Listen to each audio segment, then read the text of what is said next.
আল্লাহরে মহা সৃষ্টি নিয়ে যদি আপনি চিন্তা করেন, সেজদায় মাথা এমনিতেই নত হয়ে আসবে। কেন আপনি আল্লাহকে সেজদা দিবেন? কেন পৃথিবীতে আল্লাহর আইন আপনি মানবেন? আকাশের সূর্যের দিকে আপনি তাকান, এই সূর্যটা নির্দিষ্ট টাইমে উঠে আবার আল্লাহর হুকুমে নির্দিষ্ট টাইমে ডুবে যায়। এটা যদি সৃষ্টির কারো হাতের মধ্যে আল্লাহ দিয়ে দিতেন, তাহলে 1-2 ঘন্টা সূর্য পিছিয়ে ডুবতো, 1-2 ঘন্টা সূর্য আগে ডুবতো। কথা ঠিক আছে না ভাই? এই সূর্যের নিয়ন্ত্রণটা যদি আমেরিকার রাশিয়ার হাতে দিত, তাহলে পারমাণবিক যুদ্ধ হইতো দেশে। কথা ঠিক আছে না? তাহলে পারমাণবিক যুদ্ধ হইতো। রাশিয়া বলতে আমার সূর্য 1 ঘন্টা পরে উঠবে, আমেরিকা বলতে 1 ঘন্টা আগে উঠতে হবে। কালকের সূর্যের বরাদ্দ এটা, 6 মাস পরে সূর্য অমুক দিনে অমুক টাইমে দুপুরবেলা সূর্য ডুবে যেতে হবে। রাশিয়া বলতে আমার দেশে বেশি পরিমাণে তুষারপাত হইতেছে, বেশি পরিমাণে তুষার বরফ পড়তেছে, সূর্য 1 ঘন্টা আগে উঠতে হবে এবং সূর্যের প্রখরতা বাড়াইতে হবে, আমার যাতে বরফ যাতে বেশি ঠান্ডা না লাগে, মানুষের কষ্ট হয়। তাহলে রুশিয়ান সরকার ভ্লাদিমির পুতিন বলতো যে না, সূর্যের প্রখরতা বাড়তে হবে। সূর্য আল্লাহ কারো নিয়ন্ত্রণে দেয় নেই, এটা আল্লাহর নিয়ন্ত্রণে। কথা কন ঠিক কিনা? কালকে এক প্রতিবেদনে দেখলাম, এক সাধু 40 বছর ধরে গোসল করে না। কথা বুঝেন নাই মনে হয়? এক সাধু কত বছর গোসল করে না? কেন গোসল করে না? সে ভগবান খুঁজতেছে। কি বুঝলেন আপনি? মানুষ কতটা বুকা আপনি একটু চিন্তা করেন তো। 40 বছর ধরে গোসল না করে সে আজ পর্যন্ত ভগবান খুঁজতেছে। বলে কি হলো? ভগবান খুঁজতেছি। 40 বছর ধরে গোসল না করিয়া যারা ভগবান খুঁজতেছে, বোঝা গেল সে এখনো অসুস্থ মস্তিষ্ক তার ভিতরে পড়ে রয়েছে। কথা কন ঠিক কিনা? সে আজীবন গোসল কেন? ল্যাংটা হয়ে ঘুরে বেড়ালেও কাজ হবে না। আর ল্যাংটা সাধু আছে, এরা সারা জীবনই ল্যাংটা। তাই আচ্ছা জানেন, এদের আদর্শ যদি পৃথিবীতে বাস্তবায়িত হয় যে এই সাধুরার ল্যাংটা, সারা পৃথিবীর মানুষ তারা সাধু বানাবে, তারা ল্যাংটা হয়ে যাবে। সারা দুনিয়ার মানুষ সাধু হয়ে গেল, ল্যাংটা হয়ে গেল, তাহলে গার্মেন্টস সেক্টরে কি অবস্থা হবে? যারা কাপড় চোপড় বানায় তাদের অবস্থাটা কি? তারা শেষ। তারা কবে আমরাও ল্যাংটা। গার্মেন্টসের মালিক কবে আমরাও ল্যাংটা, সব ল্যাংটা। এই ভ্রান্ত মিথ্যা বিশ্বাস পৃথিবীতে জন্ম হয়েছে। কে কবে জন্ম দিয়েছে জানি না, একটা জন্ম হয়ে গেছে। একটা ভ্রান্ত বিশ্বাস, মিথ্যা বিশ্বাস পৃথিবীতে জন্ম হয়ে গেছে। কে কখন জন্ম দিল আমরা জানি না। ঠিক আছে, চল চল, বেশি আগেলে আবার ওই দাঁত ভেঙে যাবে, জ্বালা আছে, তুই বুঝুস না। এটা দূরে দূরে থাকতে হয়। দেখছো, বলে বলে সামনের দিকে ঝুঁকে এসে গেলে দাঁত ভেঙে যাবে। ঠিক আছে না ভাই? জ্বালা আছে। ওরা বুঝে না, ওরা খালি আগাইতে থাকে। ওরা চাকরি হুজুরের দাঁত ভেঙে যায়, হুজুর যাতে আর ওয়াজ করতে না পারে। হাজিরিন খুব মনোযোগ। এই ভ্রান্ত বিশ্বাস পৃথিবীতে জন্ম দিল। ল্যাংটা, সাধু ল্যাংটা, সবাই ল্যাংটা থাকবে, উলঙ্গ থাকবে, কাপড় চোপড় পরবে না, তারা ল্যাংটা হয়ে থাকবে। এই ভ্রান্ত বিশ্বাস পৃথিবীতে একটা জন্ম হলো। 40 বছর গোসল হবে না, ভ্রান্ত বিশ্বাস জন্ম হলো। আমাদের বাংলাদেশে লালন ধর্ম পৃথিবীতে আসলো। লালন ধর্ম একটা ভ্রান্ত বিশ্বাস লালন জন্ম দিয়ে গেল। একটা ভ্রান্ত বিশ্বাস লালন জন্ম দিয়ে গেল। লালনের ধর্ম বিশ্বাসের মতবাদে এসে কত মানুষের জীবন চলে গেল। নামাজ হলো না, রোজা হলো না, জিকির হলো না, আল্লাহর আনুগত্য হলো না, রসুলের আনুগত্য হলো না। একটা ভ্রান্ত বিশ্বাস পৃথিবীতে জন্ম নিল। আল্লাহ রসুলের আনুগত্য বাদ দিয়ে তারা মন গড়া শয়তানের আনুগত্য শুরু করল। একটা ভ্রান্ত বিশ্বাস লালনের মাধ্যমে প্রতিষ্ঠিত হলো। বলে কি? নামাজ নাই, রোজা নাই, জিকির নাই, ফিকির নাই, ওযু নাই, তাহাজ্জুদ নাই, পাক পবিত্রতা নাই, কিচ্ছু নেই। একটা বিকৃত যৌনতা ধর্ম বানিয়ে ফেল। ছি ছি ছি, তাদের বিষয়গুলি যদি আপনি পড়েন তো আপনার কাছে লজ্জা করবে যে এরা মানুষ হয় কি করে, এরা মানুষ কি করে হয়। মুসলমান তো আরো পরের হিসাব, তো মানুষ কি করে হয়? একটা বিকৃত যৌনতা সে মানুষকে সৃষ্টি করল, বুঝিয়ে দিল। ছি ছি ছি ছি, নাম দিল মারেফত। প্রিয় উপস্থিতি, এই জন্য আল্লাহ পৃথিবীতে আমাদেরকে পাঠান নাই, আল্লাহ পৃথিবীতে আমাদেরকে দিলেন উদ্দেশ্য আল্লাহ রমা খালাকতুল জিন্না ওয়াল ইনসা ইল্লা লিয়াবুদুন। আমার রব আমার আল্লাহ পৃথিবীতে আমাদেরকে পাঠাইলেন এই কারণে যাতে আমরা খোদার গোলামি করি, আল্লাহর বন্দেগী করি। আমার রব আমার আল্লাহ আমাদেরকে পৃথিবীতে এই জন্য পাঠাইলেন যাতে আমরা আল্লাহর গোলামি করি। এই জন্য আল্লাহ বলেন আল্লাযী খালাকাল মাউত, মৃত্যু সৃষ্টি করলাম, আল হায়াত জীবন সৃষ্টি করলাম। শুধু জীবন আর মৃত্যু এখানেই না, আমি আল্লাহ তোমাকে পৃথিবীতে অবকাশ দিলাম, সময় দিলাম একটা কারণ, লিয়াবলুয়াকুম আইয়ুকুম আহসানু আমালা।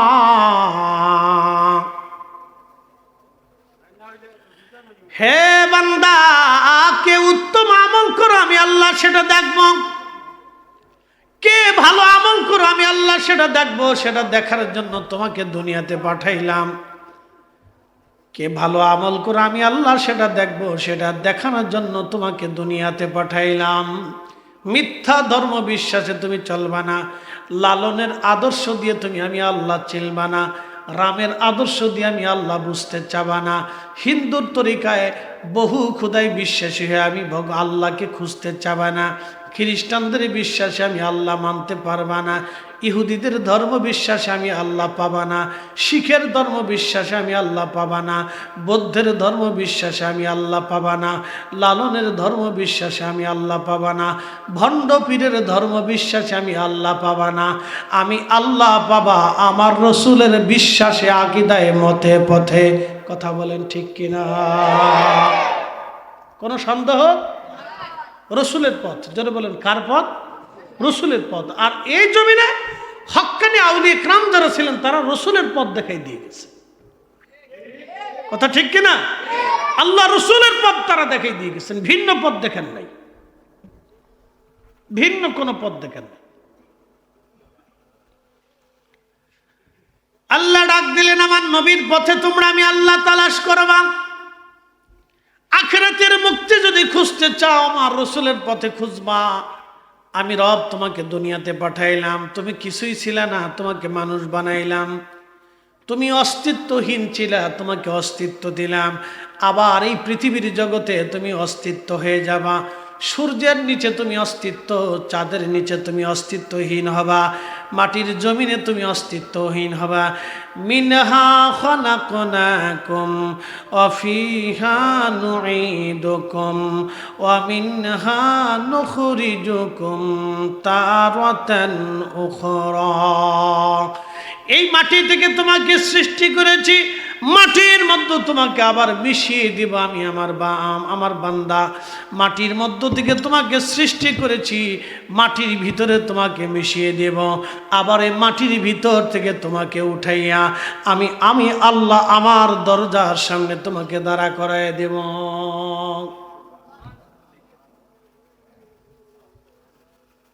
আহা, আল্লাহর কথা যদি আমরা বুঝতাম। এই মাটি থেকে তোমাকে সৃষ্টি করেছি, অবাদা খালকাল ইনসানি মিন তিন, আমি মানব জাতির সৃষ্টির সূচনা করেছি মাটি থেকে। আমি মানব জাতির সৃষ্টির সূচনা করেছি মাটি থেকে। এই মাটির ভিতরেই তোমাকে দাফন করে দিব, এই মাটির থেকে তোমাকে আবার আমি রব উঠাবো। এই পোশাক, এই চশমা, এই পাগড়ি, এই আংটিটা, আমার এই ঘড়িটা সব খুলে রেখে শুধু একটা ফ্রেশ সাদা কাপড় পরিয়ে পাঠিয়ে দেওয়া হবে, ভিন্ন আর কিচ্ছু নেই। এই মাটির ভিতরে তোমাকে দাফন করব, এই মাটির থেকে তোমাকে উঠাবো বান্দা। ওয়া ইদাল কুবুর বুশিরাত, কবর উদ্দোলিত হবে। আলিমাত নাফসুম মা কদ্দামাত ওয়া আখারাত, কবর উদ্দোলিত হইয়া কবর থেকে মানুষ দৌড়াইয়া হাসরের মাঠের দিকে দৌড়াইতে থাকবে। কবর থেকে উঠে মানুষ হাসরের মাঠের দিকে দৌড়াইতে থাকবে। আল্লাহর নবী বললেন, সেই দিন তোমার কাফনের কাপড়টাও থাকবে না, তোমার দামি পোশাক থাকবে না, তুমি থাকবে বস্ত্রহীন। আম্মাদান আয়েশা জিজ্ঞেস করলেন, ইয়া রাসূলুল্লাহ, নারী সমাজ কি বস্ত্রহীন থাকবে? নবীজি বললেন, হ্যাঁ আয়েশা, নারী সমাজও সেই দিন বস্ত্রহীন থাকবে। আয়েশা শোনো, কোন পুরুষ নারীর দিকে, নারী পুরুষের দিকে তাকানোর মতো কোনো সময় হবে না। বস্ত্রহীন, বস্ত্রহীন, বস্ত্রহীন। আহা, সেদিন পৃথিবীর অনেক বড় বড় ধনীরা সেই দিন আল্লাহর দরবারে লাঞ্ছিত হবে। পৃথিবীর অত্যন্ত গরিবরা সেই দিন আল্লাহর দরবারে সম্মানিত হবে। কিসের জন্য জানেন? শুধু হালালের জন্য, শুধু হালালের জন্য। দেখবেন সারাদিন পরিশ্রম করে যে রুটি রুজি করে, তার পয়সা অনেক হালাল, অনেক হালাল, ফ্রেশ পয়সা। সে যে কটা ভাত খায় একবারে ফ্রেশ খায়, যতটুকুন পানি খায় একবারে ফ্রেশ খায়, যতটুকুন পোশাক পরে একবারে ফ্রেশ, হালালটা পরে। কথা ঠিক আছে না ভাই? একবারে ফ্রেশ হালাল, কোনো ভেজাল নাই, একবারে পরিষ্কার খাদ্য, তার পরিষ্কার পানীয়, পরিষ্কার পোশাক। যদিও দুনিয়াবি অর্থবিত্ততে তার পোশাক হয়তো ময়লা অথবা কম দানি অথবা সিরা ফাড়া থাকতে পারে, কিন্তু এটা পরিষ্কার। আল্লাহর বিধান মোতাবেক এই পোশাকটাই পরিষ্কার। আর যারা সরকারি অর্থ, গরিবের অর্থ, গরিবের রক্ত চুষে, অর্থবিত্তকে চুষে নিয়ে মেরে দিয়ে সুন্দর সুন্দর পোশাক পরে, বুঝবেন ওটাই অপরিষ্কার পোশাক। কথা বলে ঠিক কিনা? ওই খাবারটাই অপবিত্র খাবার, ওই পানীয়টা অপবিত্র পানি, সেটা মাম পানি হলো অপবিত্র, সেই পানিটা ফ্রেশ পানি হলো অপবিত্র। আর আমার মধ্যবিত্ত দরিদ্র শ্রেণী টিউবওয়েল থেকে, নদীর ভিতর থেকে পানি এনে যে পানিটা খাচ্ছে, যদিও এটা দুনিয়াবী দৃষ্টিকোণ থেকে আপনার কাছে এটা অপরিচ্ছন্ন মনে হবে, কিন্তু ওই পানিটাই পবিত্র পানি, ওই খাবারটাই পবিত্র খাবার। আল্লাহর বিধান মোতাবেক এটা পবিত্র। কিয়ামতের ময়দানে পোশাক থাকবে না, বস্ত্রহীন থাকবে। বুঝতে পারতেছেন? ভ্লাদিমির পুতিন আর বলেন, আর বাইডেন আর ট্রাম্প বলেন, আর শি জিনপিং বলেন, আর মধ্যপ্রাচ্যের বাদশাহ সালমান শাহই কন, আর যে শাই কন, ঘোড়ার ডিম, সেই দিন সবাই বস্ত্রহীন থাকবে। কথা কন ঠিক কিনা? আমার দেশের যে মিসকিন সে বস্ত্রহীন, যেই কাতারে সৌদি আরবের বাদশাহ, ওই কাতারে কিয়ামতের ময়দানে কোনো কাতার ভিন্ন হবে না। কাতার শুধু ভিন্ন হবে, ইন্না আকরামাকুম ইনদাল্লাহি আতকাকুম, যার তাকওয়া বেশি তার কাতার হবে আল্লাহর আরশে মুআল্লার নিচে। সে দরিদ্র হলেও আরশের নিচে, মধ্যবিত্ত হলেও আরশের নিচে, কালো হলেও আরশের নিচে, মূর্খ হলেও আরশের নিচে, জ্ঞানী হলেও আরশের নিচে। একসাথে বললেন আল্লাহু আকবার। এই কথাগুলি যে বুঝে সে আখিরাত পাবে সহজে, আর যে বুঝে না সে কাজ হবে না।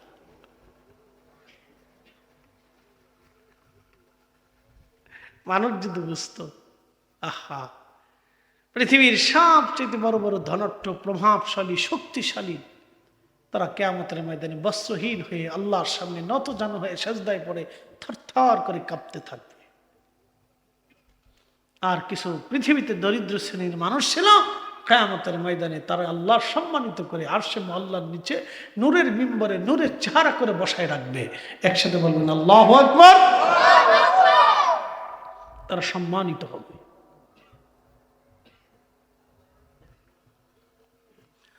প্রিয় বন্ধু আমার, খুব মনোযোগ দিবেন। নূরের মিম্বরে নূরের চেহারায় তারা সম্মানিত হয়ে বসে থাকবে, অথচ দুনিয়াতে সে একেবারে অসম্মানিত ছিল। তার একটা বাস্তব প্রমাণ আমি আপনাদেরকে দিয়ে দেই।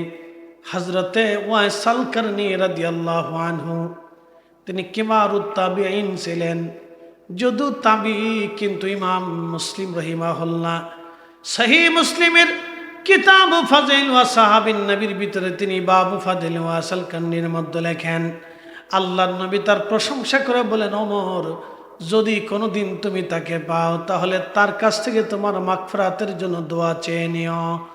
আর আমার গুনাহগার উম্মতকে দোয়া করতে বলো, কারণ আমার ওয়াইস আল্লাহর কাছে যা চাবে আমার আল্লাহ আমার ওয়াইসের জন্য তা দিয়ে দেবে।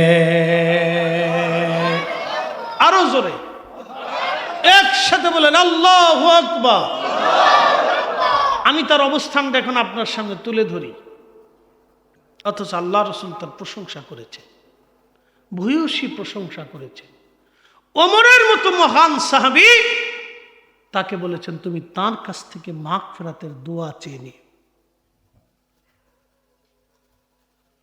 তার অবস্থানটা তুলে ধরি এখন। আমাদের বাচ্চারা চিপস খায় না, বিস্কিট টিস্কিট খায়, তো খেতে খেতে দু একটা তো পড়ে দেয়। তো আরবে তো ওর সময় চিপস বিস্কিট এগুলো ছিল না, তখন ছিল খেজুর, এখনো খেজুর আছে। তো আরবের বাচ্চারা খেজুর খেয়ে খেয়ে বিচি ফেলে দেয়। আমাদের বাচ্চারা বড়ই খাওয়ার পরে বিচি ফেলে দেয় না? তো আরবের বাচ্চারা খেজুর খেয়ে খেয়ে বিচি ফেলে দেয়। তে হযরত ওয়াসাল কারণে এই বিচিগুলি টুকিয়ে টুকিয়ে টুকিয়ে টুকিয়ে জমা করে বাজারে বিক্রি করতে। যাহা পেতেন তাহা দিয়ে 2-4টা খেজুর হলে ওটা দিয়ে খেয়ে জীবন কাটাইতেন। এটা তার জীবন। এবার বুঝে যান সে কিয়ামতের ময়দানে কত সম্মানিত হবে। ইয়া রাব্বি, ইয়া আল্লাহ। আল্লাহর নবী তার পবিত্র জবানে, নির্ভেজাল জবানে, আইব মুক্ত জবানে, যার জবান এতই পরিশুদ্ধ এবং পবিত্র ছিল, আকাশের দিকে তাকে আকাশের চাঁদকে হুকুম করলো, চাঁদ দ্বিখণ্ডিত হয়ে গেল। সূর্যকে বললো উঠে যাও, সূর্য উঠে গেল। পাহাড়কে বললো দেবে যাও, পাহাড় দেবে গেল। গাছকে বললো এসে যাও, গাছ হেঁটে হেঁটে চলে আসলো। পশুকে বললো থামো, পশু সামনে মাথায় নত হয়ে বসে গেল। তিনি সেই রাসূল, তিনি সেই রাসূল। তার পবিত্র জবানে ওয়াসাল কান্নির প্রশংসা করে নবী দিয়ে গেলেন, সে মুস্তাজাবাতুদ দাওয়া, দোয়া করতে দেরি হবে, আমার রব দোয়া কবুল করতে দেরি করবে না। একসাথে বলেন আল্লাহু আকবার। অথচ বস্ত্রহীন, পোশাক নেই, মানে ল্যাংটা না, আবার এটা ভাবছেন না, পোশাক মানে একটা পোশাকে জোড়া তালি দিয়ে সিরা টিরা কাপড় চোপড়, তালি দিতে দিতে দিতে দিতে দিতে দিতে এখানে তালি, এখানে সিরা, এখানে তালি, এখানে সিরা, একটা চাদর একটা জুব্বা, সারা জীবন, সারা জীবনে একটা চাদর একটা জুব্বা। কি করে সম্ভব?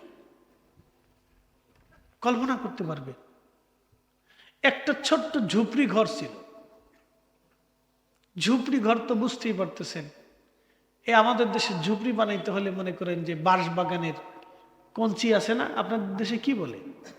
কঞ্চি, কঞ্চি, সিংলা, সিংলা, সিংলা, বাঁশ বাগানের সিংলা টিংলা, যে চিকন চিকন কঞ্চি যেটা বাঁশের সাথে থাকে, এগুলি টেগুলি দিয়ে পাটখড়ি টাটখড়ি দিয়ে আরো আনুষঙ্গিক এগুলি দিয়ে সম্পূর্ণ একটা ঝুপড়ি ঘর বানায়, একজন থাকে গোছায় গাছায় এনে, তার কিচ্ছু নেই। এটাই আহা, তার সম্মান কত বড়। 24 ঘন্টা ঝুপড়ি ঘরের ভিতরে আল্লাহর ইবাদতে কাটাইতে, একই জুব্বা আর একটা চাদর দিয়ে সারা জীবন কাটিয়ে দিছে। একটা হাতে লাঠি থাকতো, ওটা নিয়ে চলতে থাকতো। কোনো বাহন নাই, 2টা পা তার বাহন ছিল। চলতো চলতো, নামাজ পড়তো পড়তো পড়তো পড়তো, সারাদিনই পড়তো। নামাজ পড়তো তো পড়তো, সারা রাতই পড়তো। জিকির করতে করতে করতো, সারা রাতই করতো।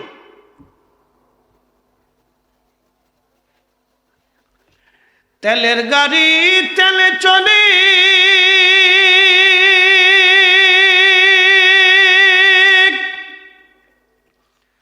হাওয়ার গাড়ি হাওয়ায় উড়ে, বিনা তেলে চালাই গাড়ি নবী সুলাইমান। আমরা সেই মুসলমান,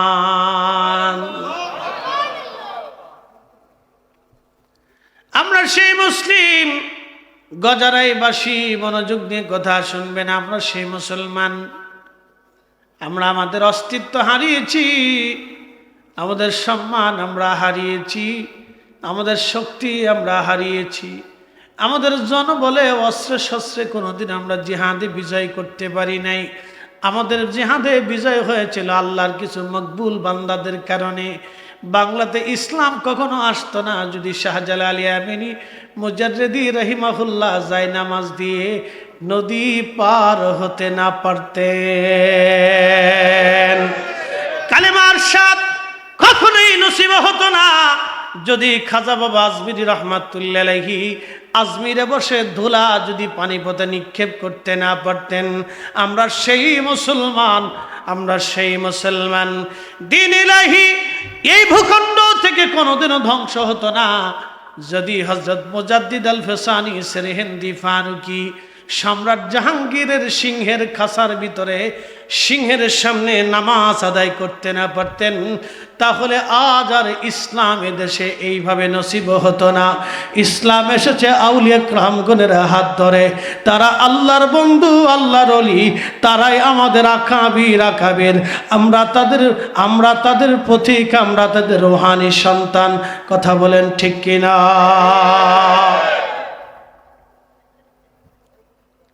আমরা আমাদের অস্তিত্ব হারিয়ে ফেলেছি মোহতারাম, আমরা আমাদের শক্তি হারিয়ে ফেলে দিয়েছি। কি ভাবেন? মোনাজাতে এখনো সাহেব কেবলা ফুলতুলি রহমতুল্লাহ নামটা এদেশের লক্ষ লক্ষ হাজার হাজার মাহফিল উচ্চারিত হয়। কথা ঠিক আছে না? শুধু বাংলাদেশে হয় না, লন্ডনেও হয়। কি কথা কন না কেন? শুধু কি বাংলাদেশে হয় না, লন্ডনেও হয়? শুধু কি বাংলাদেশে হয় না, ভারতেও হয়? ভারতেও হয়। আমি গত বছর জানুয়ারিতে মাহফিল করে আসছি তো, ইন্ডিয়ার করিমগঞ্জ। তো বাংলাদেশে তো হয় না, ভারতেও হয়। কেন হয়? দুয়াতে ওনার নামটা কেন আসে? বাংলাদেশে তো আরো বহু হুজুর আছে। কি কথা কর না কেন? বহু বক্তা আছে না, পীর মাশেখ আছে না, সবার নাম তো দুয়াতে আসে না, তো ওনার নামটা কেন আসে? আল্লাহ কবুল করছে বিধায় আসে। কি কথা কর না কেন? আল্লাহ কবুল করছে বিধায় আসে, নতুবা সম্ভব না। আপনি কোটি টাকা দিলে হবে না। বাংলাদেশে বহু রাজনীতিবিদ কবরে চলে গেছে। এই সিলেটে বাংলাদেশের প্রসিদ্ধ রাজনীতিবিদ সিলেটের মাটির নিচে কবরে ঘুমানো আছে। একজনের নামও কেউ মাহফিলের দোয়ায় নেয় না। জোরে বলেন, একজনের নামও নেয় না, কিয়ামত পর্যন্ত নেবে না। কিন্তু ওনারটা নেবে, আল্লাহ কবুল করছে এই জন্য নেবে। আল্লাহ রবের মকবুলিয়ত নিয়েছে, মদিনা বলার সিগনেচার নিয়েছে। কথা বলেন ঠিক কিনা? দরবারে মুস্তাফার সিগনেচার আছে বিদায় নাম উচ্চারিত হয় দুয়াতে। চারটেখানি কথা না, দুয়াতে। দোয়া। কত সন্তান নিজের বাপ মাকে ভুলে যায়, দোয়া করে না। কত সন্তান নিজের বাপ মাকে ভুলে যায়, দোয়া করে না। কিন্তু সাহেব কেবলা ফুলতুলির জন্য সব ব্যক্তিরাই দোয়া করে। আল্লাহু আকবার, আল্লাহু আকবার। এটা আল্লাহর মকবুলিয়াত, এটা আল্লাহর মকবুলিয়াত। উপস্থিতিগুলো বুঝতে হবে, দলিল দিয়ে বুঝতে হয় না, আকল দিয়ে বুঝতে হয়। প্রিয় ভাই আমার, খুব মনোযোগ দিবেন। যেই কথা বলছিলাম, আমরা পৃথিবীতে কেন আসলাম, আল্লাহ কেন পাঠাইলেন, আল্লাহর উদ্দেশ্য হলো আমরা আল্লাহর গোলামি কর্ম। কোন তরিকায়? আল্লাহ বললেন পৃথিবীর কারো তরিকা মানবা না। বৌদ্ধ নিল এক তরিকা, শিখ নিল আর এক তরিকা, রাম নিল এক তরিকা, কৃষ্ণ নিল আর এক তরিকা। এরকম পৃথিবীতে যত বড় বড় জ্ঞানী গুণী আসছিলেন, সবাই ভিন্ন ভিন্ন ভিন্ন ভিন্ন, এক একজন এক একটা নিয়ে নিল। সক্রেটিস, প্লেটো, এক একজন এক একটা নিল। বিভিন্ন বড় বড় দার্শনিক মেধাবীরা নিল। বড় বড় রাজনীতিবিদরা এক একটা পথ বেছে নিল। কিন্তু আল্লাহ বললেন কোনো পথে কাজ হবে না, একটা পথ মানবা, একটা পথ, ওনলি ওয়ান পথ বলে দিলেন। قل إن كنتم تحبون الله فاتبعوني يحببكم الله.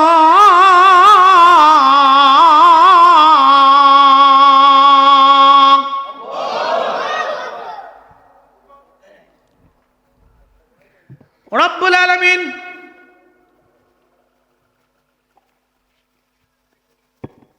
কোরআনুল কারীমের ভিতরে আমার আল্লাহ বলেন, হাবিব উম্মতকে বলে দেন, চূড়ান্ত ভাবে কেউ যদি আমি আল্লাহ পেতে চায়,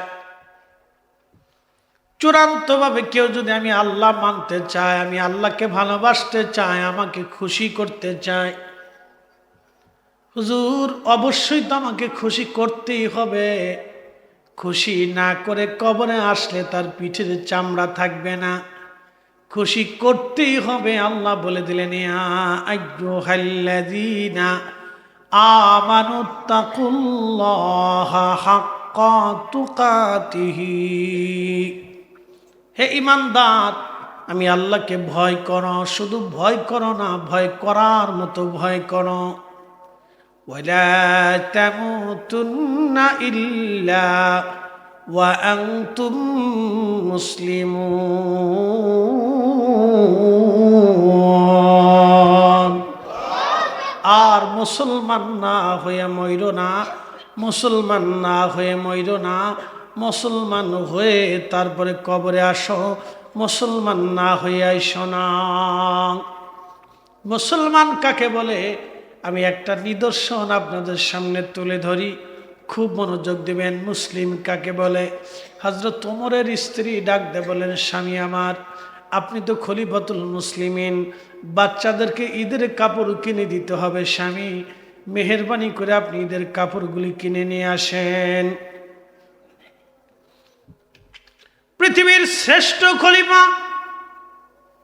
খলিফাতুল মুসলিমিন বর্তমান ইরান, ইরাক, ওমান, ইয়ামান, কাতার, দুবাই, বাহরাইন, সৌদি আরব, কুয়েত, লেবানন, লিবিয়া, তিউনিসিয়া, এরপরে জর্দান, মিশর, ফিলিস্তিন থেকে শুরু করে পৃথিবীর বিরাট একটা অংশের খলিফা ছিলেন হযরত ওমর।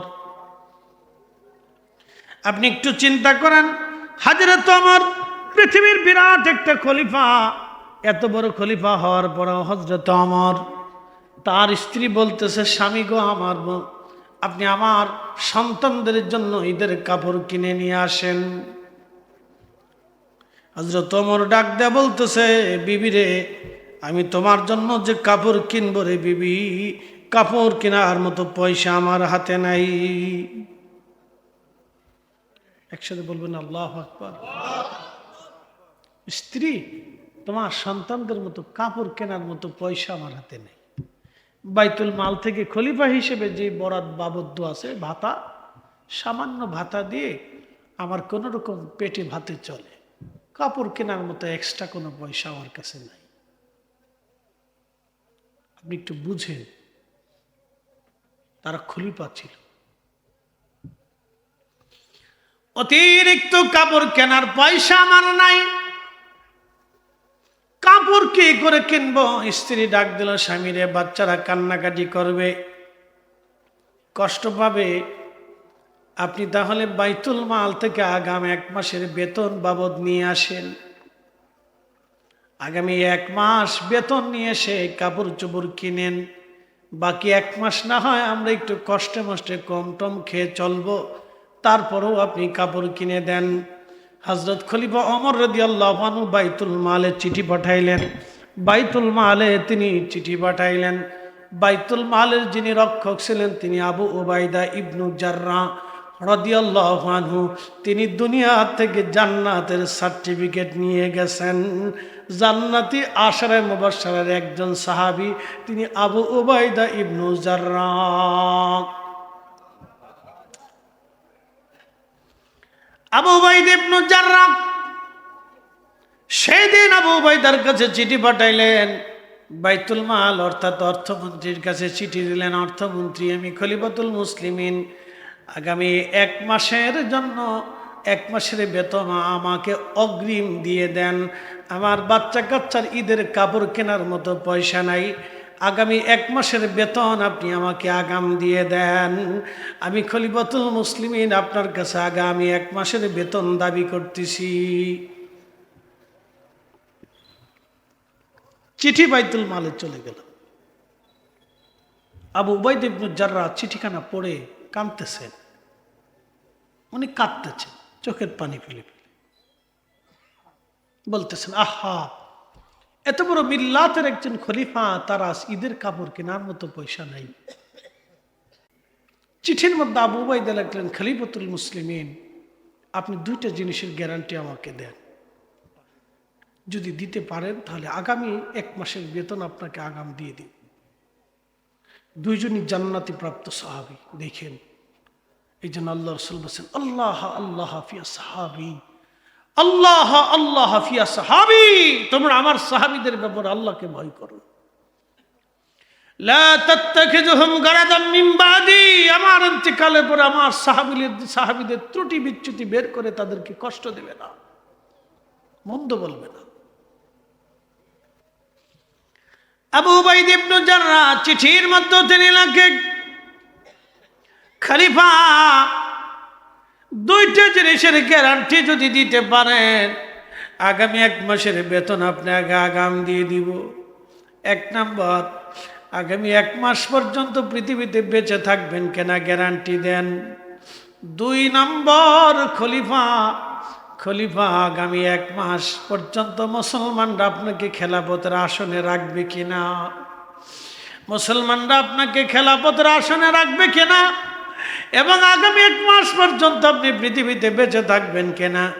2টা জিনিসের গ্যারান্টি যদি দিতে পারেন খলিফা, আগামী 1 মাসের বেতন আপনাকে আগাম দিয়ে দেব। একসাথে বলুন আল্লাহু আকবার। আহা, তারা মুসলমান, আরো জোরে বলেন আল্লাহু আকবার। তারা মুসলিম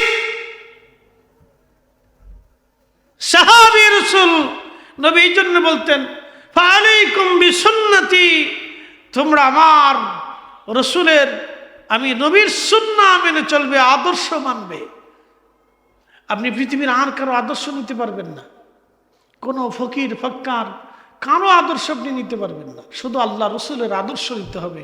এবং রসুলের আদর্শে যে পীর মাশায়েখরা আমাদেরকে ডাকছে, আপনি তাদেরকে মানতে পারবেন। কথা বলেন ঠিক কিনা? নবীর কদমের দিকে আপনাকে যে ডেকে নিয়েছে, আপনি তাকে মানতে পারবেন, অন্যথায় কাউকে মানা যাবে না, আপনি মানতে পারবেন না। হযরত ওমরের কাছে চিঠি আসছে, হযরত ওমর চোখের পানি ছেড়ে ছেড়ে কান্দে। সাহাবীরা মনে করলেন ওমর বুঝি বেজার হয়ে গেছে, যে বেতন চাইলাম বেতন দিলে না, উল্টো শর্ত জোড়ো করে দিয়েছে। হযরত ওমর চোখের পানি ছেড়ে ছেড়ে কাঁদে আর বলে, সাহাবীরা রে, যতদিন পর্যন্ত মুসলিমদের নেতৃত্বে এরকম আমানতপ্রাপ্ত ব্যক্তিরা বেঁচে থাকবে, ততদিন পর্যন্ত মুসলমান কাফেরদের কাছে মাথা নত করবে না।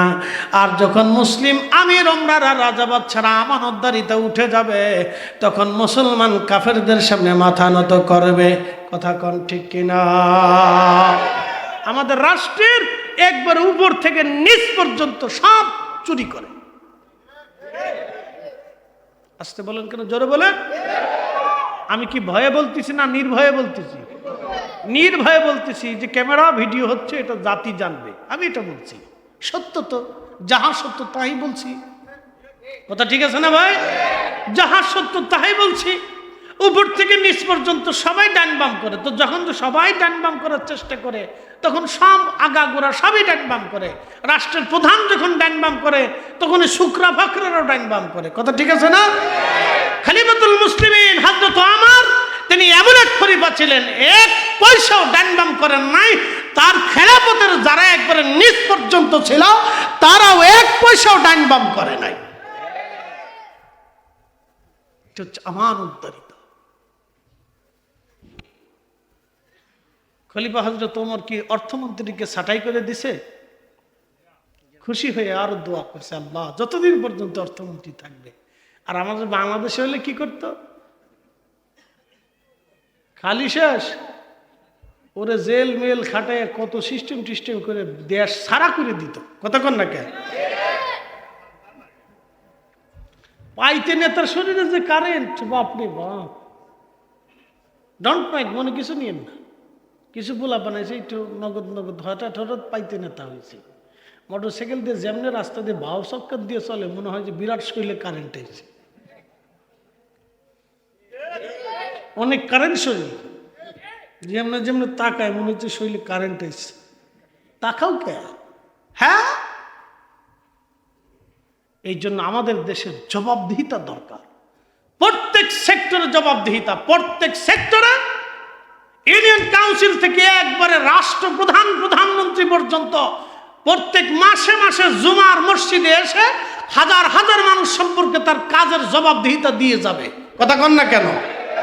জবাব না দিতে বললে ওই মসজিদে ওই সময় তার কাজ শেষ হয়ে যাবে, তাকে বহিষ্কার করতে হবে। কথা কন না কেন? জনগণের রায়ে এই জবাবদিহিতা যেদিন আসবে সেদিন একবার উপর থেকে নিচ পর্যন্ত সব ঠান্ডা হয়ে যাবে। তখন আর এই নেতা হওয়ার জন্য কেউ লাফালাফি করবে না।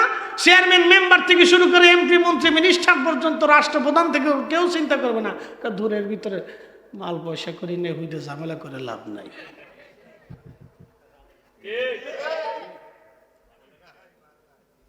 আল্লাহ যেহেতু ঝামেলা করিয়া লাভ নাই। আচ্ছা আপনারা বলেন এই প্যান্ডেলটা সুন্দর হয়েছে না? কেন হয়েছে কন্ত? যে বানাইছে সে জানে যে আমি টাকা নিব, যদি সুন্দর মতো প্যান্ডেল না করে দেই তাহলে জনগণ বাটাম চালান দেবে। কথা ঠিক আছে না? এর নাম জবাবদিহিতা। আমি টাইম মতো আইছি না, যদি না আসতাম তাহলে আমি জানি যে এই সব মানুষের কাছে আমার জবাবদিহিতা করতে হবে। আমি কেন আসলাম না? কথা ঠিক আছে না ভাই? আমি যদি উপযুক্ত কারণ দর্শাইতে না পারি তাহলে মানুষ আমাকে অপমান করবে যে আপনি দাওয়াত রাইখে কেন আসলেন না। কথা ঠিক আছে না ভাই? এটা বাস্তবতা। এই জন্য আমিও চলে আসছি যে আমার টাইম মতো উপস্থিত হতেই হবে। এটার নাম জবাবদিহিতা। মসজিদের ইমাম সাহেব টাইম মতো নামাজ পড়ায় না কেন? পড়ায় জানে যে সময় মতো উপস্থিত না হলে মুসল্লিদের জবাবদিহিতা আছে। কথা ঠিক আছে কিনা? জবাবদিহিতা আছে। ইমাম সাহেবের বেতন কমিটি বুঝাই দেয় না কেন? দেয়। যদি না দেয় তাহলে এলাকার মুসল্লিরা কমিটির উপর কাছে জবাবদিহিতা যাবে যে কেন দিলেন না। কথা ঠিক আছে না ভাই? জবাবদিহিতা। এই জন্য প্রধানমন্ত্রীকেও বাইতুল মুকাররমে দাঁড়ায় জবাব দিতে হবে, রাষ্ট্রপতিকেও বাইতুল মুকাররমে দাঁড়ায় জবাব দিতে হবে, প্রত্যেক এমপিকে তার উপজেলা মসজিদে হাজার হাজার মুসল্লির সামনে জবাব দিতে হবে, প্রত্যেক চেয়ারম্যানকে তার ইউনিয়নের বড় মসজিদে দাঁড়ায় জবাব দিতে হবে। যখন জবাবদিহিতার আওতার ভিতরে আনবেন, ওসি সাহেবকে তার থানার মসজিদে দাঁড়াইয়া সব মানুষের সামনে জবাবদিহিতা করতে হবে যে তার থানা সম্পর্কে সে ওইখানে চুরি হয়েছিল, ওখানে ডাকাতি হয়েছে, চাঁদাবাজি হয়েছে, কি ব্যবস্থা নিয়েছে। যদি জবাব দিতে পারতো, জবাবদিহিতার ভিতরে আনা হতো, তাহলে আমার দেশে সিটারি বাটপারি, চুরি বাটপারি, রাহাজানি, মাতব্বারি, সিটারি কিচ্ছু থাকতো না। পাইতে নেতাদের শরীরে কারেন্টও আসতো না।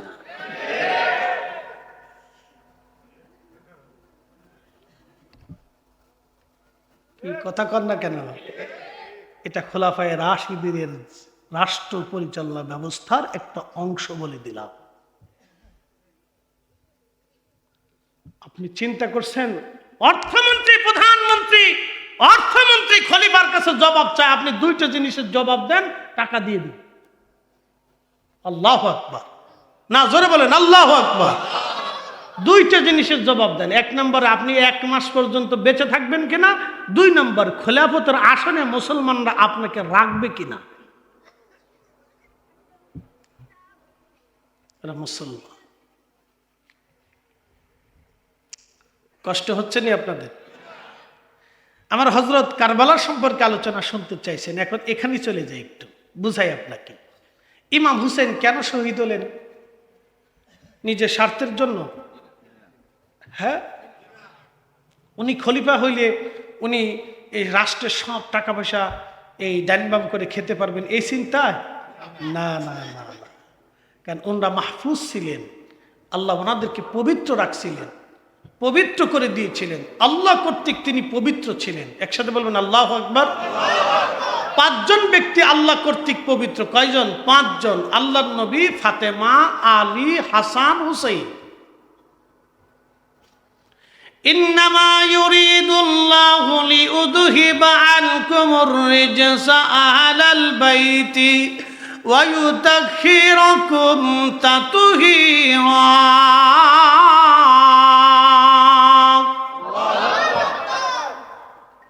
এই আয়াত দিয়ে আল্লাহ রাব্বুল আলামিন তার রসুলকে পাক করে দিয়েছেন এবং আলীকে পাক করেছেন, হযরতে ফাতেমাকে পাক করেছেন, হুসাইন হাসানকে পাক করে দিয়েছেন যে তোমাদেরকে পবিত্র করে দিলাম, পুত পবিত্র, পবিত্রতর পবিত্র।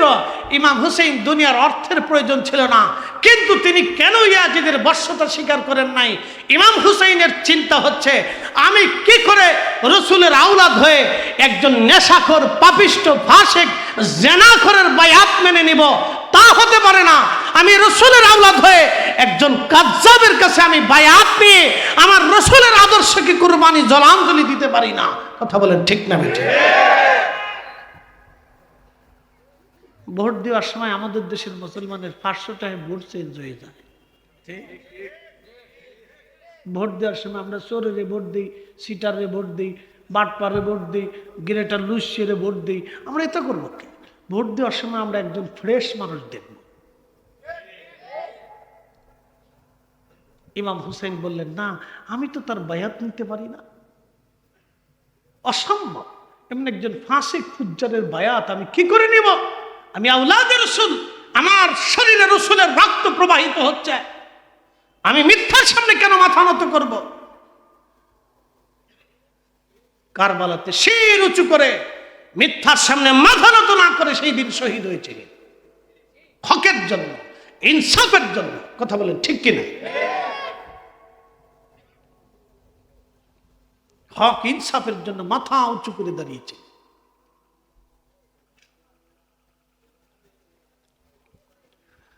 প্রিয় উপস্থিতি হাজিরিন, আমি কারবালার দিকে আপনাকে নিয়ে যাচ্ছি, মনোযোগ দিয়ে কথাগুলি শুনবেন। ইমাম হুসেন কারবালায় উপস্থিত। আহা, দিনটা অত্যন্ত ভয়ঙ্কর। 3 দিন পর্যন্ত পানি নাই। বাচ্চা কাচ্চারা পানির অভাবে কলিজা শুকিয়ে গেছে। আরবের জমিন আপনি জানেন, পানি না হলে কলিজা শুকায় যায়। যেমন আমার কাছে এখন শুধু পানি খাইতে মন চাচ্ছে। কেন? আমি কথা বলতেছি, আমার গলা শুকিয়ে আসতেছে। পানি পান না করলে, চা না খাইলে আমার খারাপ লাগবে। এই জন্য মাঝে মধ্যে আমরা বক্তারা চা খাই, কথা বলতে বলতে আমাদের গলা শুকায় আসে, গলা শুকিয়ে আসে। আরবের জমিন তো শুষ্ক আবহাওয়া, শুষ্কতার কারণে দেখবেন। আহাই, এই বছর আমি হজে ছিলাম। আপনার সিলেট আলিয়া, ওই যে বিশ্বনাথ আলিয়ার প্রিন্সিপাল মহোদয় এবং ফেন্সুগঞ্জ আলিয়ার ভাইস প্রিন্সিপাল মহোদয়ের সাথে আমরা একই রুমে 40 দিন ছিলাম।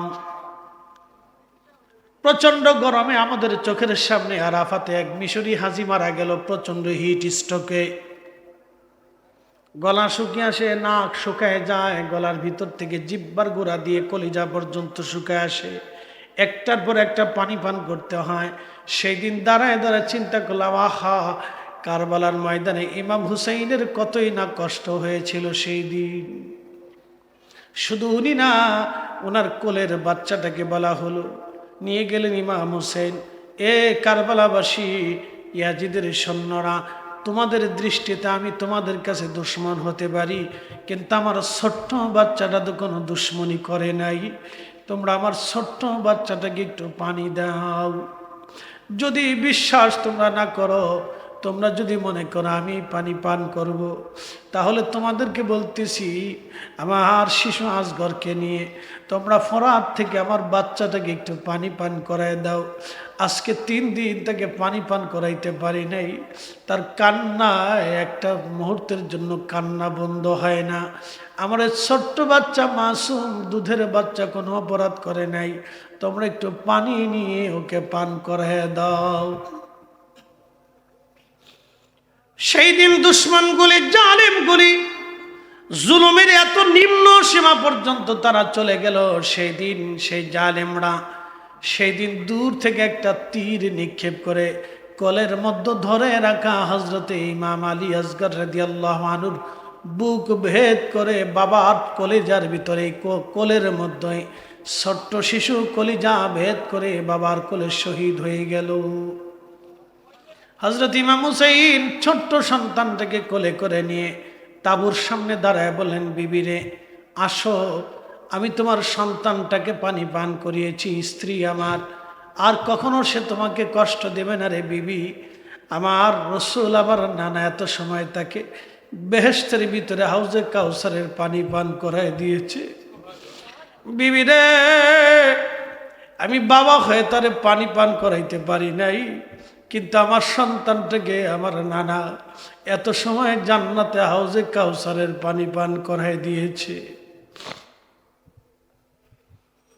হযরত ইমাম জয়নুল আবেদিন বলেন, দুনিয়ার মানুষ একমাত্র বেঁচে যাওয়া কারবালার সাক্ষী আমি। একমাত্র বেঁচে থাকা পুত্র সন্তান আমি। আমার আব্বাজান ভিতরে আসলেন, আমার ছোট ভাইটাকে শহীদদের কাতারে বাবা শোয়ায় রাখলেন।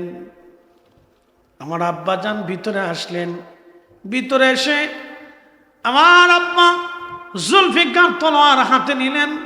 আমার আব্বা জান তার নানার পবিত্র সবুজ পাগড়ি খানা মাথায় বাঁধলেন। সবুজ পাগড়ি সেই দিন আওলাদের রাসূল ইমাম হুসেন মাথায় বেঁধেছিলেন।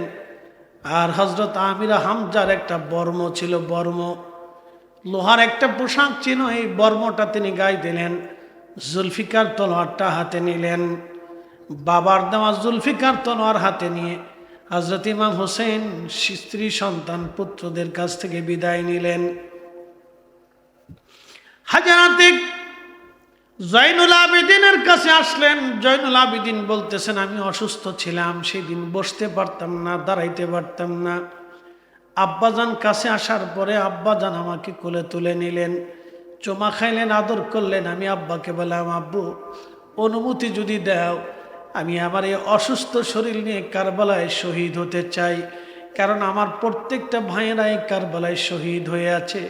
মিথ্যার সামনে মাথা নত না করে আমার প্রত্যেকটা ভাই এই কারবালায় শহীদ। আব্বাজান আপনি অনুমতি দিলে আমিও কারবালায় শহীদ হতে চাই।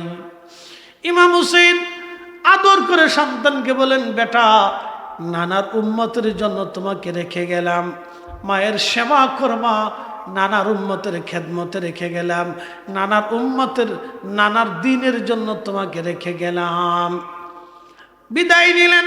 হাজরাতে সাকিনা রাদিয়াল্লাহু আনহার ব্যাপারে হযরতে জয়নব রাদিয়াল্লাহু আনহাকে নবীজির দৌহিত্র ইমাম হুসেন ডাক দিলেন। জয়নব, জয়নব ছিলেন ইমাম হুসেন রাদিয়াল্লাহু আনহুর ছোট বোন।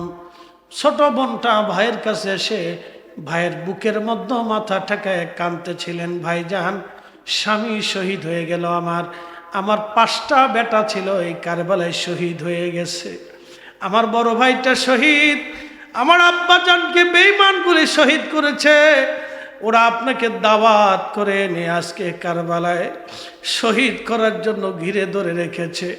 আমার কলিজার টুকরাগুলি কারবালার ময়দানে শহীদ, আপনিও চলে যাচ্ছেন, কে আমাদেরকে দেখে রাখবে? ইমাম হুসেন চোখের পানি ছেড়ে দিয়ে বলেন, বোন আল্লাহর আমানতে তোমাদেরকে দিয়ে যাচ্ছি, সাবধান, 3টে ওসিয়ত তোমাকে করে যাচ্ছে জয়নব, কোনদিন আমার জয়নুলকে কষ্ট দেবা না, সন্তানের মতো লালন করবা। নানার দিনের জন্য জয়নুল আবেদিনকে রেখে গেলাম, নানার দিনের জন্য জয়নুল আবেদিনকে রেখে গেলাম, নানার দিনের জন্য জয়নুলকে রাখলাম। সেই জয়নুল আবেদিনের সন্তান ইমাম মোহাম্মদ বাকের, ইমাম মোহাম্মদ বাকের সন্তান ইমাম জাফর সাদেক। ইমাম জাফর সাদেক রাদিয়াল্লাহু আনহুর বায়াত মুরিদ ছিলেন, ছাত্র ছিলেন আমাদের মাযহাবের ইমাম ইমাম আবু হানিফা রাহমাতুল্লাহি আলাইহি। একবার জোরে বলা যাবে কি মারহাবা? নানার উম্মতের জন্য রেখে গেলাম জয়নুলকে। সেই নানার উম্মত কিভাবে এই পৃথিবীতে ইলম ছড়িয়েছে দেখেন। ইমাম জয়নুল আবেদিনের সন্তান ইমাম মোহাম্মদ বাকের, ইমাম মোহাম্মদ বাকের সন্তান ইমাম জাফর সাদেক, ইমাম জাফর সাদেকের ছাত্র ছেলে ইমাম আবু হানিফা রাহিমাহুল্লাহ। পৃথিবীতে ইলম কিভাবে আসছে দেখেন।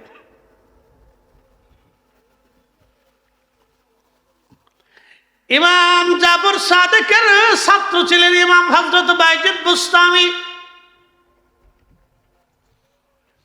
এইভাবে পৃথিবীতে বহু বড় বড়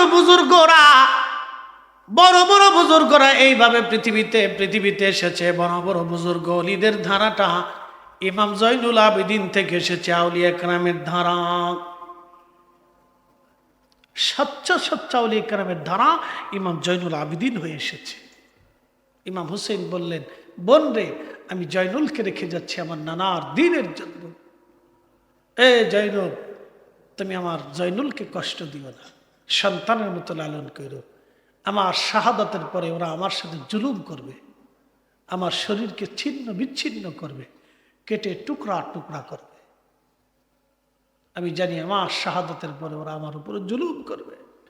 যায়নব জুলুমের সময় আমার সখিনা আমাকে খুব মহব্বত করে, আমার প্রিয় কলিজার টুকরা কন্যা, তাকে আমার কাছে আসতে দিও না, তোমরা মাতম করিও না। শিয়ারা যেটা করে থাকে, ইমাম হুসেন নিষেধ করেছিলেন তোমরা মাতম করবে না, চুল ছিঁড়বে না, পিঠ কাটবে না, বুক চাপড়াবে না। আমার নানার নিষেধ। যায়নব আর একটা ওসিয়ত করতেছি, আমরা হকের জন্য জীবন দিয়েছি, মিথ্যার সামনে মাথা নত করি নাই। পৃথিবীর কোন রাজা বাদশার কাছে আমাদের হত্যার ফাসলা টানতে যাবে না। একসাথে বলুন আল্লাহু আকবার। কতটুকুন হকের উপরে জেনে থাকলে মিথ্যার কাছে মাথা নত না করলেও ইমাম হুসেইন রাদিয়াল্লাহু আনহু নিজের কলিজার টুকরা বোনকে শিখে যাচ্ছে, কোনোদিনও কোন পৃথিবীর রাজা বাদশার সামনে আমাদের হত্যার ফাসলা টানতে যাবে না, বিচার দিতে যাবে না। আমাদের ফয়সালা আসমানে হবে, মেহেশরের মাঠে হবে, এই বিচার আমার রাসূল করিম করবে। সাবধান, পৃথিবীর কোন রাজা বাদশার কাছে ফাসলা টানতে যাবে না। একসাথে বলবেন আল্লাহু আকবার। আরো জোরে বলেন আল্লাহু আকবার। ধীরে ধীরে চালাও ছুরি সীমাত আমারি গলায়,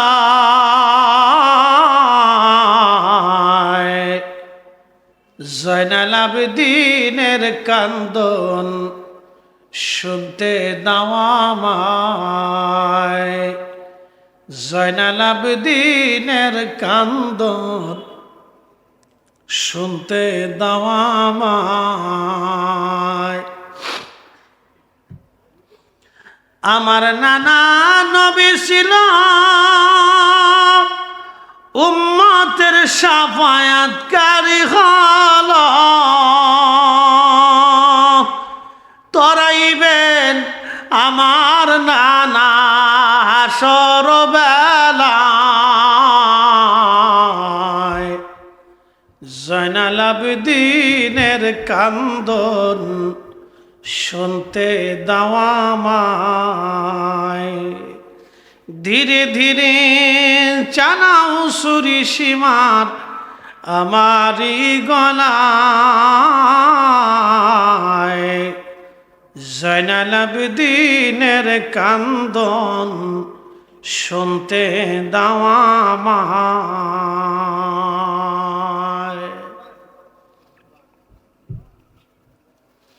হযরত জয়নবের কাছ থেকে বিদায় নিয়ে ইমাম হুসেন রাদিয়াল্লাহু আনহু চলে গেলেন জিহাদের ময়দানে। ইমাম ইবনে কাসির সহ বিশ্ববিখ্যাত ইমামরা কিতাবের মধ্যে লেখেন, একজন বীর মুজাহিদ 3 দিন ধরে তৃষ্ণার্ত, চোখের সামনে সব সন্তান শহীদ হয়ে গেছে, একটা সন্তান ব্যতীত কোনো সন্তান আর দুনিয়াতে নাই। আপনজন সাথী বর্গ মুহিব্বিনরা শহীদ হয়ে ঘুমিয়ে আছে। শহীদদের কাতারে 70 জন শহীদকে তিনি কাতারে শুয়ে রাখলেন। 70 জন কাতারে শহীদ, 70 জনকে শাহাদাত শুয়ে রেখে জুলফিকার তলোয়ার হাতে নিয়ে ইমাম হুসেন ময়দানে দাঁড়িয়ে গেলেন একা।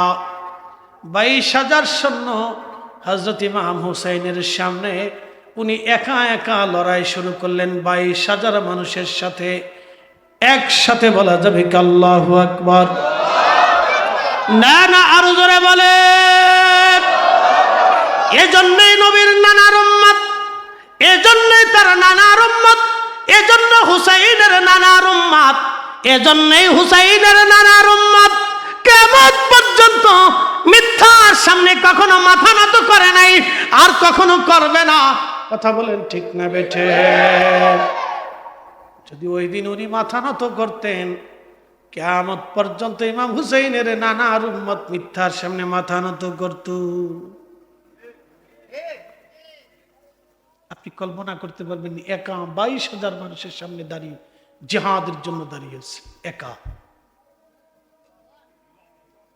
আপনি এই মুহূর্তটা কত কঠিন ছিল আপনি বুঝতে চিন্তা করেন। একা দাঁড়িয়েছে শাহাদাতের কঠিন লিপসা নিয়ে নানা দিনকে বাস্তবায়ন করতে যাইয়া একা জিহাদের ময়দানে দাঁড়ানো, 70 জন সাথী সন্তানদেরকে শহীদের কাতারে রেখে দিয়ে 3 দিনে তৃষ্ণার্ত ক্ষুধার্ত ইমাম হুসেইন সেই দিন একা ময়দানে দাঁড়িয়েছেন আর জিহাদ শুরু করলেন। সেই দিন যুদ্ধ করতে করতে করতে করতে একটানা দুটানা 133টা তীর ওনার শরীর থেকে ঝাঁঝরা করেছিল। 21টা বর্ষার আঘাত শরীরে ছিল, 21টা তলোয়ারের আঘাত ওনার শরীরকে ঝাঁঝরা করেছিল, কিন্তু তারপরেও তিনি মিথ্যার কাছে মাথা নত করে নাই। তিনি হুসাইনি, তিনি হুসাইন, আমরা তারই অনুসারী। কথা বলেন ঠিক না বেটে? আমরা হুসাইনি। যদি বলেন আমরা কি? জোরে বলেন আমরা কি? আমরা হুসাইনি, আমরা হুসাইনি। মিথ্যার কাছে মাথা নত না করা হুসাইনি। আমরা আকাবিররাও জীবনের শেষ সময় পর্যন্ত সত্যের উপরে দায়েম ছিলেন। কথা বলেন ঠিক কিনা? মিথ্যার কাছে মাথা নত করেন। আহা, ইমাম হুসেইন রাদিয়াল্লাহু আনহু শহীদ হবেন, সীমার বুকের উপরে চেপে ধরে গলার মধ্যে তলোয়ার চাপ দিয়ে ধরছে। ইমাম হুসেইন রাদিয়াল্লাহু আনহু বললেন, সীমার, আমি তোমাকে চিনছি। আমার নানা 50 বছর আগে আমাকে বলেছিলেন, হুসাইন, আমি স্বপ্ন দেখেছি তোমার রক্তের মধ্যে একটা কালো কুকুর মুখ লাগিয়েছে। নবীদের স্বপ্ন ওহি। নবীদের স্বপ্ন কি? ওহি। আল্লাহ জানাইছেন, বন্ধু, আপনার হুসাইনকে শহীদ করা হবে, তার রক্তে একটা কালো কুকুর, জাহান্নামের কুকুর মুখ লাগাবে। আহা, ইমাম হুসাইন বললেন, সীমার, আমি তোমাকে চিনতে পেরেছি। কালো ডোরা কাটা কুকুর। সীমার ছিল সেতি রোগী। কোথাও কালো ছিল, কোথাও সাদা ছিল, কোথাও কালো ছিল, কোথাও সাদা ছিল। ডোরা কাটা কুকুরের মতো দেখা যেত তাকে।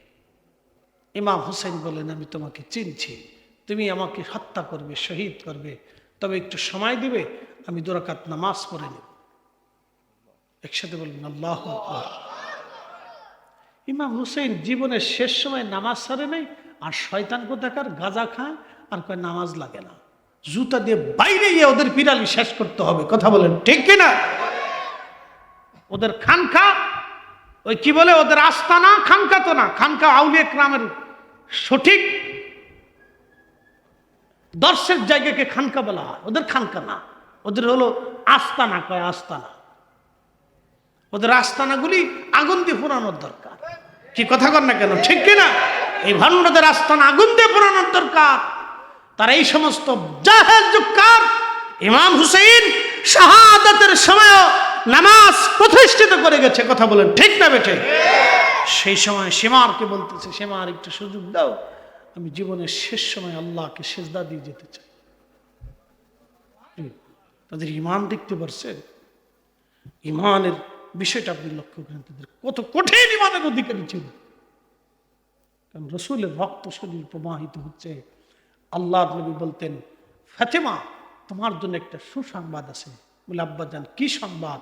বলে, ফাতেমা, তোমার 2 সন্তান হাসান আর হুসাইনের নসলে রক্তে, পবিত্র রক্তর ধারা অনুযায়ী পৃথিবীতে শেষ সময় কিয়ামতের আগে আল্লাহ একটা সন্তান পাঠাবে, তার নাম হবে মুহাম্মদ।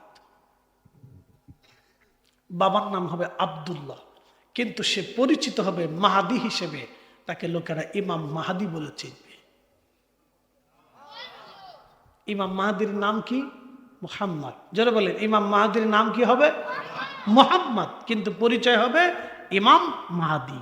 তার নসল হবে রসুল করিমের রক্ত, হাসানি হুসাইনি। তার বাবা এবং মা 2 জন হাসানি হুসাইনি রক্তের ধারা অনুযায়ী থাকবে। 40 বছর আরবের মরুভূমিতে তারা কাটাবে। তারা পৃথিবীর এই গতানুগত অর্থ ব্যবস্থার ভিতরে তারা আসবে না। একটা কথা সারা জীবন মনে রাখবেন, বর্তমান পৃথিবীর গতানুগতিক অর্থনৈতিক ব্যবস্থার ভিতরে আল্লাহ রসুলের আওলাদরা আসবে না। যাদের নসলে একবারে সরাসরি পবিত্র নসল, এই একটা নসলই রসুলের আওলাদের নসল, একবারে অরিজিনাল। এরপরে যা আসছে শাখা প্রশাখের আমরা অস্বীকার করি না। 40 বছর পর্যন্ত তিনি এই আরবের মরুভূমির ভিতর দিয়ে উট, দুম্বা, ছাগল, ভেড়া চড়াইতে থাকবে। কেউ তাকে চিনবে না। 40 বছর যেই দিন পুরা হবে সেই দিন রাত্রে আল্লাহ তার কলিজার ভিতরে, কালবির ভিতরে পৃথিবীর সব বিদ্যা ঢুকিয়ে দিবে। একসাথে বলবেন না মারহাবা? সব বিদ্যা, কোনো বিদ্যা বাদ দিবে না। উলুমুল হাদিস, উলুমুল ফিক, উলুমুল তাফাসির, উলুমুল আকায়েদ যা আছে, রাজনীতি, অর্থনীতি, সমাজনীতি যা বলেন পৃথিবীর, চিকিৎসা বিজ্ঞান থেকে শুরু করে সব জ্ঞান আল্লাহ তার কালবে ঢুকাই দিবে। 40 বছর ইমাম মাহদী আসবে, ইমাম হুসেন রাদিয়াল্লাহু আনহু। ওই সময় নামাজের চিন্তা করেন, তাহলে ঈমান কত মজবুত ছিল। আল্লাহ কোরআনে বললেন, ইয়া আইয়ুহাল্লাযীনা আমানুস্তাঈনু বিস-সাবরি ওয়াস-সালাত।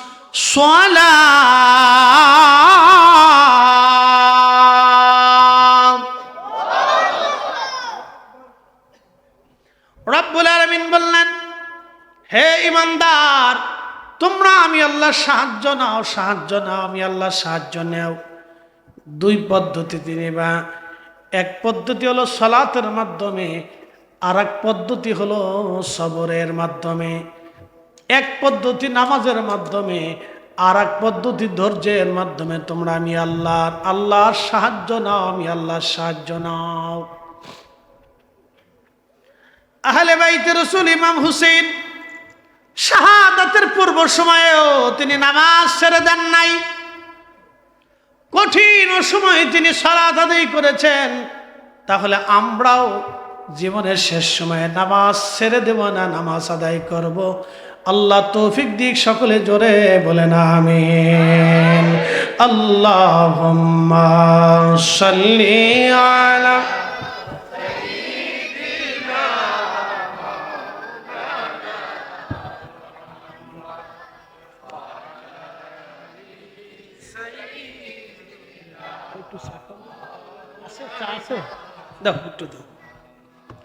তুমি আল্লাহর প্যারা হাবিব,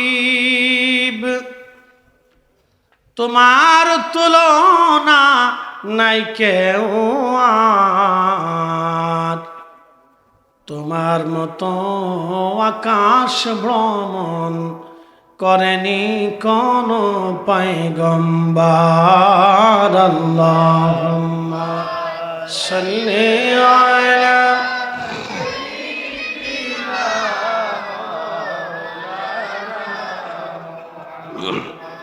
ওয়া আলা আলি সাইয়্যিদিনা।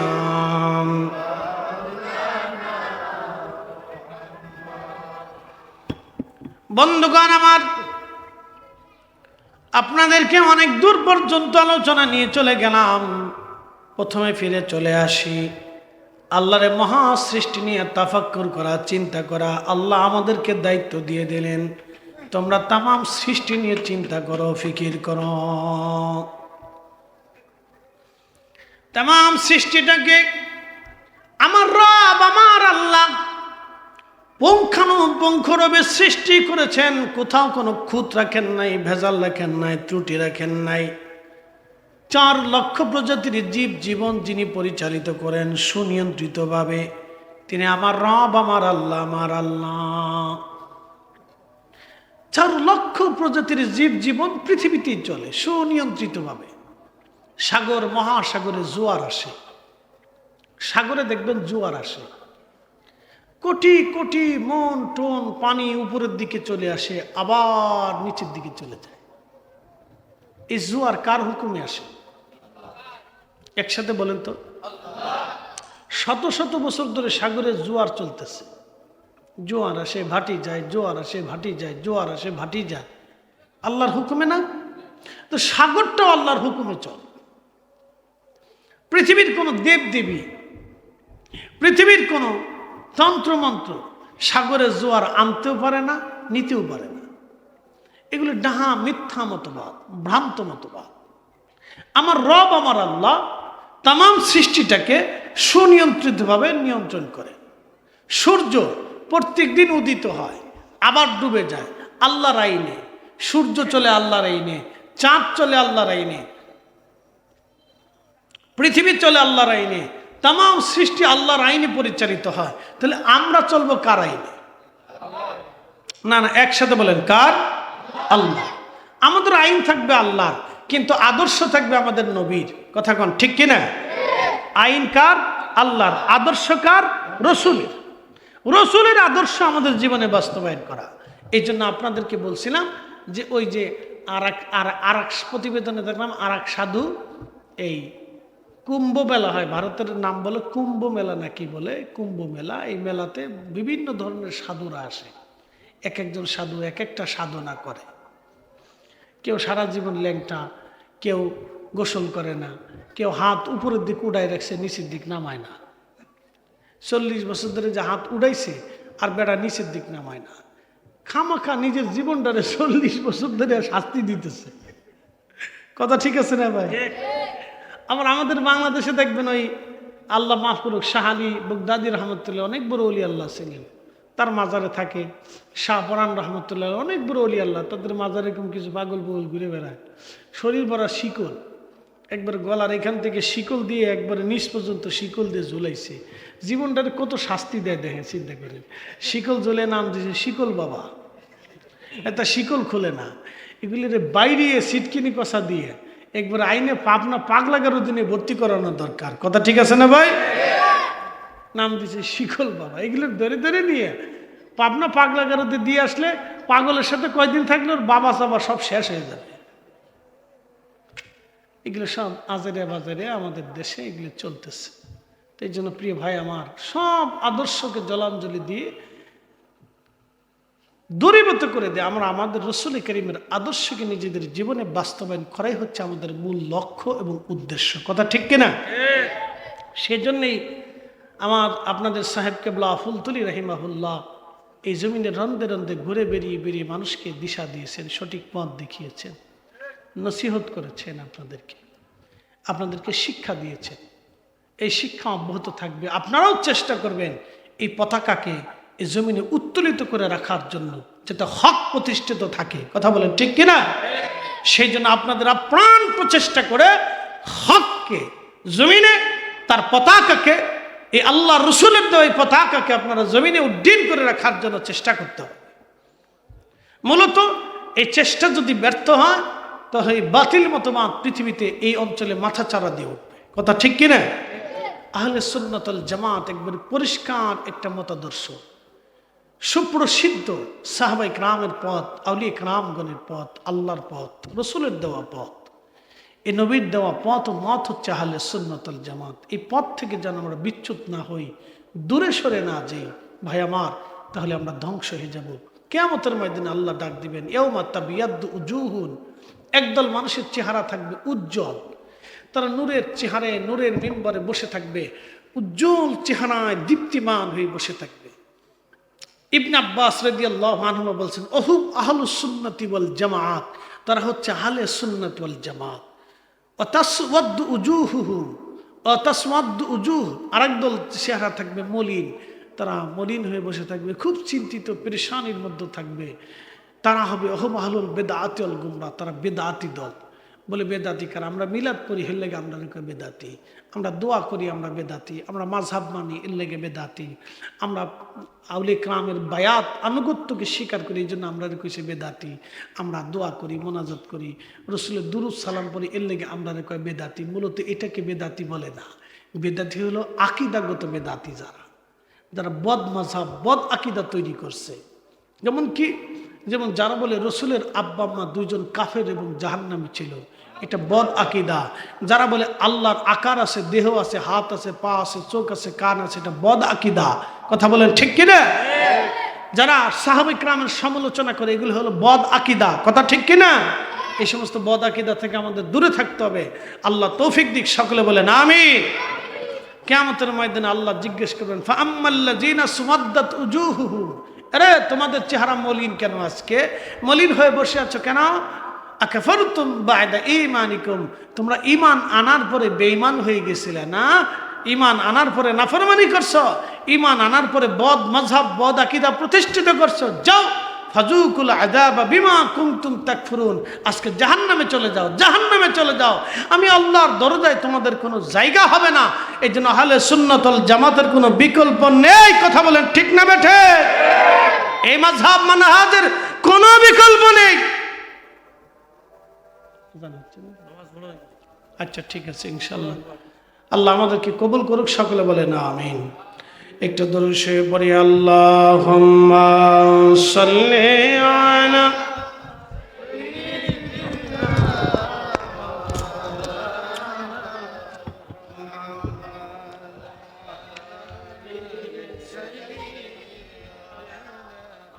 মাওলানা মুহাম্মদ। তুমি আল্লাহর প্যারা হাবিব, তোমার তুলনা নাই কেউ আর, তোমার মতো আকাশ ভ্রমণ করেনি কোন পয়গম্বর। আল্লাহুম্মা সাল্লি আলা, মাশাআল্লাহ, আল্লাহু আকবার, মাওলানা মুহাম্মদ ওয়া আলা আলি সাইয়্যিদিনা।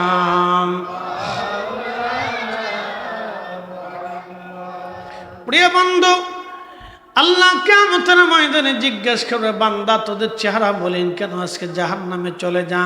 তোমরা নিত্য নতুন নতুন নতুন মতবাদ চালু করছিলে, আজকে তোমাদের এখানে জায়গা হবে না। ফাজুকুল আযাবা বিমা কুনতুম তাকফুরুন।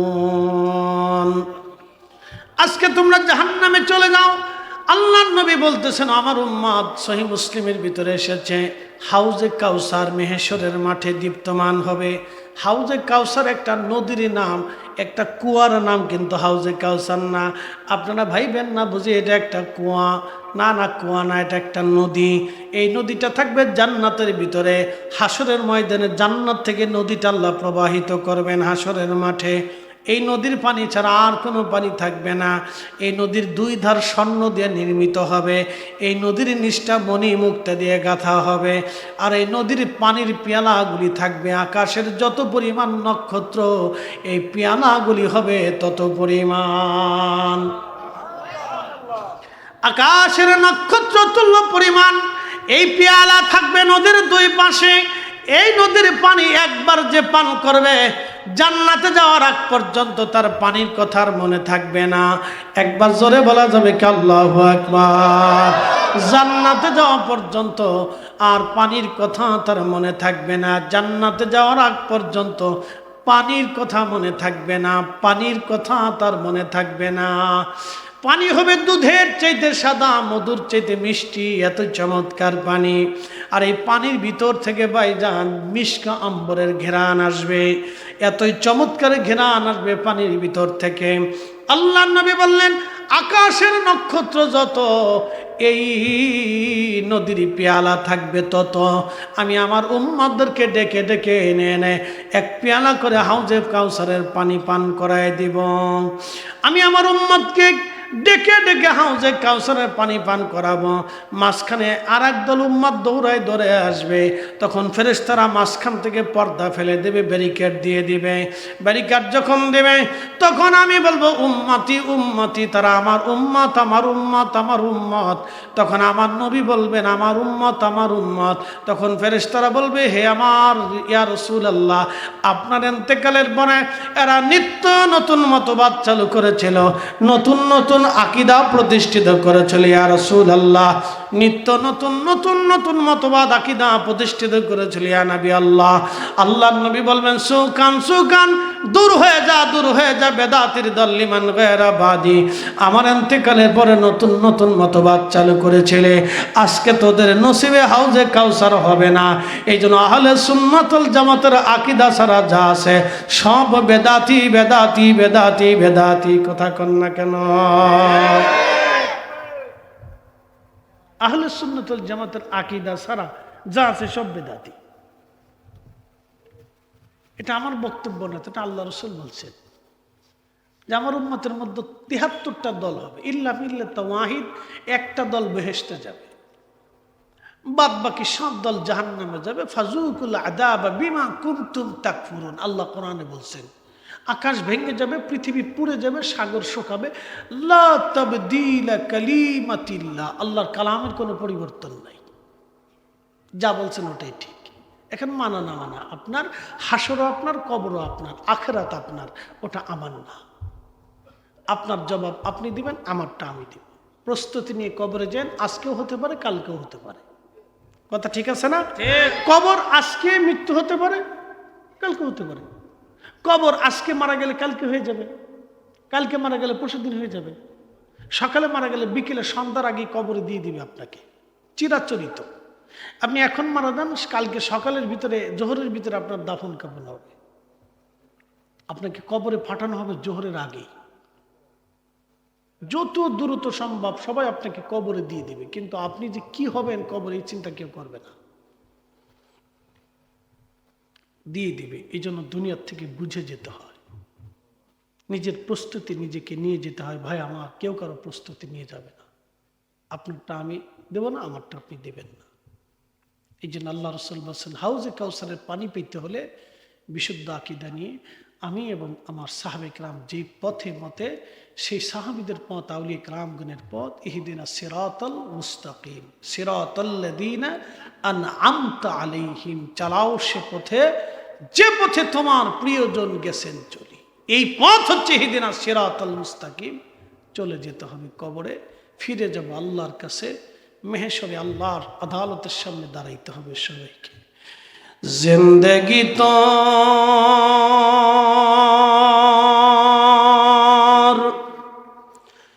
যাইরে ফাঁকি দিয়া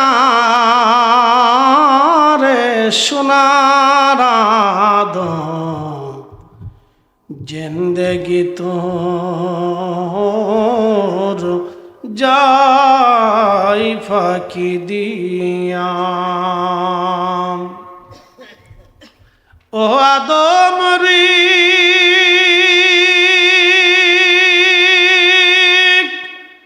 পাক ধরিয়া গেছে দাড়ি, দন্ত আছে গোটা চারি, সমন জারি গিয়াছে করিয়া রে সোনার আদম, জিন্দেগি তোর যাই ফাঁকি দিয়া।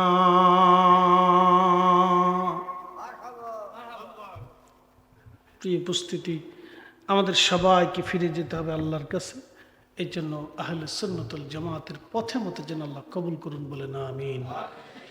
আস্তাগফিরুল্লাহ ইন্নাল্লাহা গফুরুর রহিম। আস্তাগফিরুল্লাহ ইন্নাল্লাহা গফুরুর রহিম। আল্লাহুম্মা আমিন।